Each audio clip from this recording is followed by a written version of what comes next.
Hello, okay, for those of you returning to the channel, welcome back, and for those of you that are new here, that have just stumbled upon this video, then thank you for joining me. And if you find yourself wanting to stick around and to follow just some random Welsh geek ramble on about film and TV, then please hit the subscribe button, it will mean an awful lot to me. And so yeah, welcome to my spoiler-free review of Wicked for Good, or Wicked Part 2, the adaptation of the second act of the 2003 musical, which is also loosely based on Gregory Maguire's 1995 novel, which is a reimagining of the 1900 novel The Wonderful Wizard of Oz and its 1939 film adaptation. Something that I didn't actually know. I didn't realise that this play, the musical, this story was an adaptation of a novel from 1995. I didn't know that until writing up my notes for this review. So you have Wicked for Good, once again directed by Jon M. Chu. I think he did a wonderful job of the first part.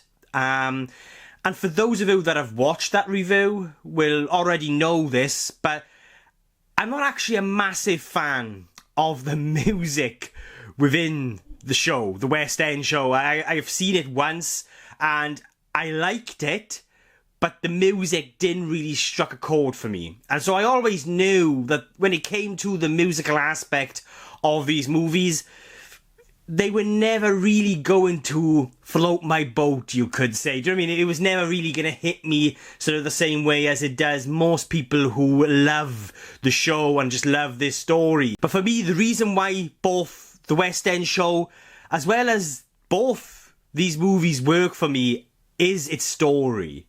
I just find the story to be incredibly compelling.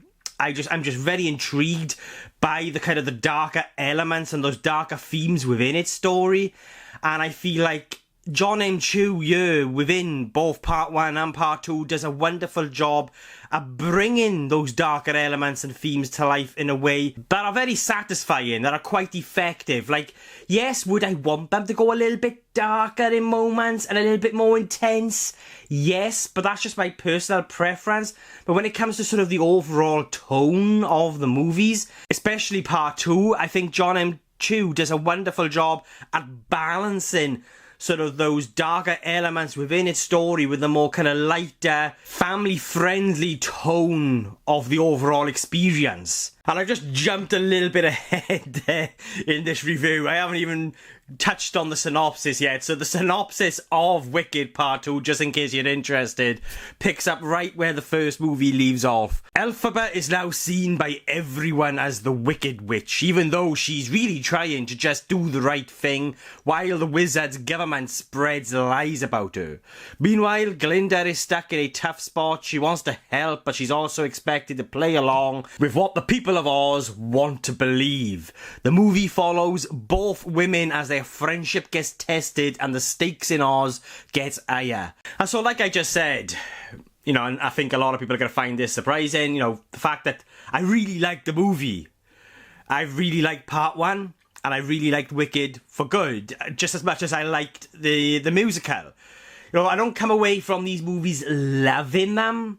And a lot of that is because, you know, they are built around these musical numbers, which unfortunately for me, they just don't work for me. They just don't really, there isn't a song, there isn't a musical number where once the credits are rolled, I came out to the cinema sort of humming to myself or just sort of, you know, remembering a certain number or anything like that. I might have remembered an awful lot of moments in the movie that are musical numbers, but they're all for very different reasons other than the actual songs within those moments. And, you know, the reason why I like both the West End musical as well as these movies is because of how it brings those kind of the darker elements and those themes to life, and sort of how it does kind of, you know, weave its way into the Wizard of Oz that I grew up with as a kid. So many of you may end up being quite baffled really by sort of how I could come out of both the musical and the movies here and sort of really enjoy them as much as I did, because I did. I had a really good time with Wicked for good. Yes, I've got a few niggles with it. It's not a perfect experience. There are a few issues here and there. I do think there are times where you feel the length, but I feel like the length kind of, in moments, makes up for sort of the lack of emotional depth maybe within the writing in certain moments, and I feel like they are making up for that with how certain scenes linger on certain characters' performances in sort of those sort of more tender emotional moments, you could say, those moments where we really sort of see our characters that are interacting with one another to sort of really kind of move the story along emotionally, due to sort of the relationships and how the relationships evolve throughout the experience. And so I do, again, it's a minor niggle, but overall, I just came out really, really enjoying the experience. So you may all be baffled as to sort of how, because these are musicals. And one of those main reasons, other than, being really kind of compelled by its story, is just how Jon M. Chu brings the world of Oz to life within the frame. The movie's gorgeous, and it's just simply wonderful to have a movie on this scale where they utilize so much practical effects. Like, the set design in this movie is gorgeous. I just found myself beaming when we've got our characters actually on a set, and then sort of in the background, whereas usually films today will just sort of utilize a CGI landscape, instead, you've got models and light and actual lights in the background, like actual creations, a world that's brought to life in a way that feels tangible. It adds to the immersion of the experience. And, this is a fantasy movie. And I think it's very important when it comes to immersing you into these types of movies where, you feel like that our characters are actually there existing within this very kind of fantasy-like world. And I was just, I'm going to be honest, I was in awe at how they brought the world of Oz to life. And it took me back to being a kid again. I grew up watching Wizard of Oz. I just felt like they did a beautiful job at capturing the essence of that movie and just good old-fashioned traditional filmmaking as well. Like, don't get me wrong, there's an awful lot of CGI in this movie, and there are moments where, there are a couple of moments where I felt like they could have dialed the CGI back or sort of gone down a different route in bringing a certain character to life, you could say. Like with part 1, for example, where the monkeys are turned into flying monkeys. That's a moment that is quite intense anyway, and I think the intensity could have been increased if they had gone down the route of using practical effects during that transformation scene. But I get it from a sort of a tone perspective, the fact that these movies are aimed towards a younger audience, and so I kind of get why they maybe didn't go down that route, considering, they put so much effort in both parts of these movies in sort of bringing these creatures and world to life through in a way that feels so tangible, where you do have so much practical effects on display. And then there is another decision that's made in the third act. I'm not going to say what it is. I don't really think it's a spoiler, but I'm not going to say what it is. Let's see if you could guess sort of the moment or character or creature that I'm referring to. Let me know in the comments. But it's a decision that they went, which was always going to be difficult.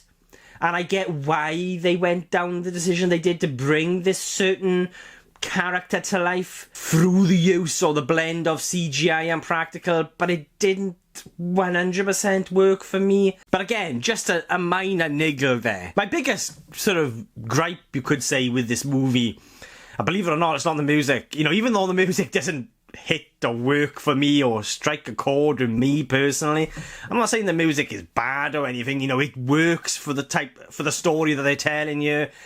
I think it's great that a lot of people get so much joy out of the musical numbers, but it just doesn't quite work for me. But one of the major issues that I had with the movie was sort of its narrative and how the story sort of played out. Like, I felt like there should have been more of an emotional energy and momentum and that kind of real sense of urgency while we build up to that third act. You know, where you can really feel the threat building and sort of that kind of the climax that we're aiming towards. You know, especially for all of those that already know the story.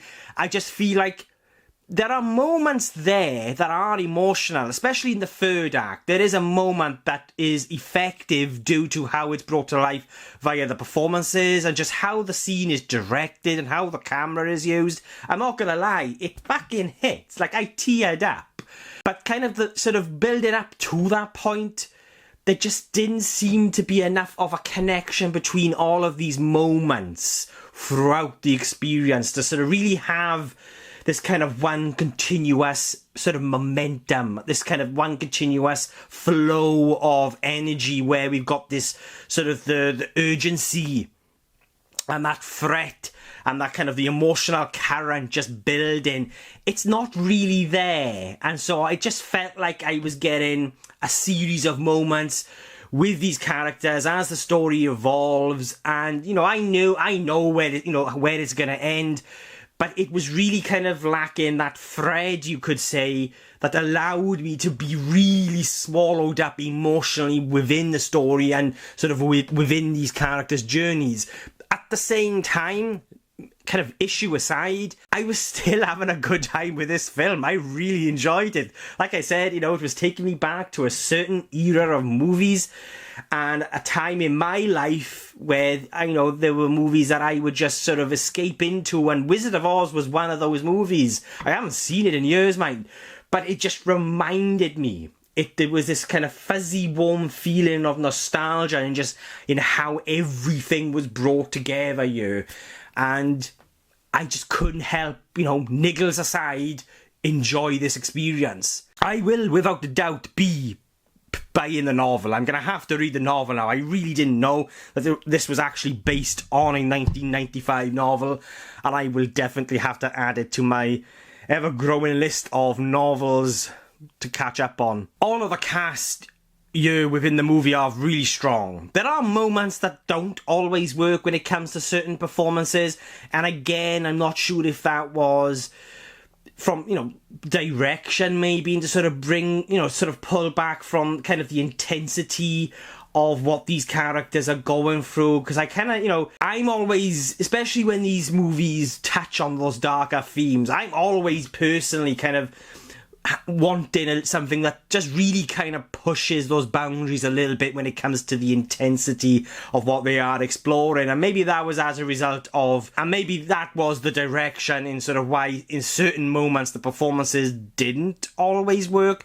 But overall, everyone is pretty strong here, like Ariana Grande and Cynthia Erivo. Apologies if I pronounced that surname incorrectly there.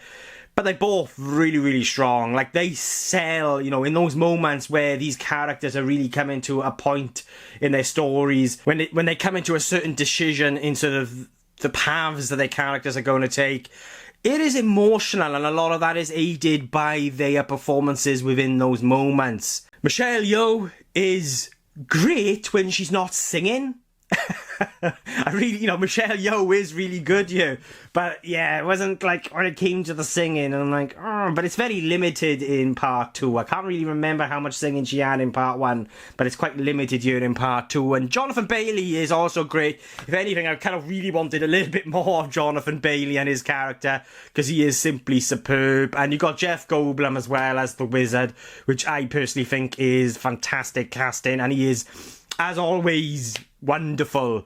So yeah, you know, I'm very late with this review. I do apologise, but I'm really glad that I found time to catch Wicked for good. I do recommend it. I don't think it's going to be for everyone, and like I said, you know, it's a bit of a weird one for me, and I think a lot of you guys are going to find it weird that I can just sort of come out of a musical and say that, yeah, the music didn't work for me, but still really enjoy the experience. And that is because of so many of the other elements and aspects that sort of really just brought this experience to life. And it just transported me back to being a certain age again, watching a certain era of film, and it was quite magical to experience. It's not a perfect one. That like, as I've already touched on, I have issues.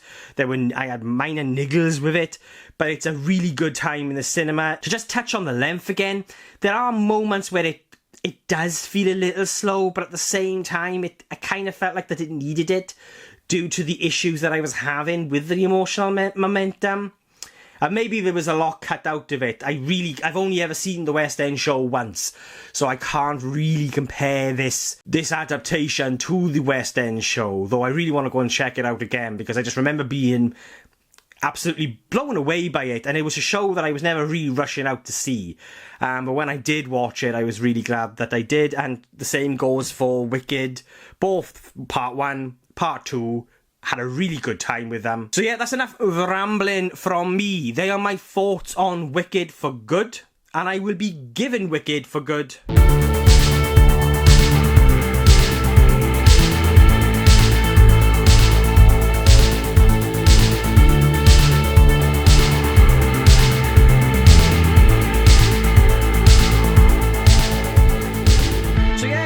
They are my thoughts on Wicked for Good, but what do you guys think? Have you seen it yet? Do you love it? Do you hate it? Did you agree or disagree with anything I've said? Then please let me know in the comments below, and let's get a discussion going. And if you've made it this far into the video, then thank you so much. I really do appreciate it. And like I said at the beginning, if you want to follow just some random Welsh geek ramble on about film, then please hit the subscribe button. It will mean an awful lot to me. Another massive thank you to everyone that has supported the channel, to all new subscribers, to everyone that comments, to just interacts with my videos, whether it be liking, disliking. It just means the world to me. I have so much planned for the channel. I just did this week for my birthday. I did a bit of a birthday special, which was my first live video, my first stream. I really enjoyed it. And so yeah, I'm going to definitely be doing a lot more live streams. They're going to be a little bit mixed, I think. They're going to be a little bit more just sort of me talking about kind of the general news in the world of film, as well as taking questions from you guys, as well as gaming. I am a big gamer. I don't game as much as I used to, but video games, you know, I grew up on the N64 and the NES and all of that, and that is something that I would like to get back into. And I think streaming me playing video games, and as well as communicating and connecting with you guys, gets me really excited. And that is something that I've also got planned that I want to launch either towards the end of December or going into the new year. And so yeah, look, I've rambled on enough now.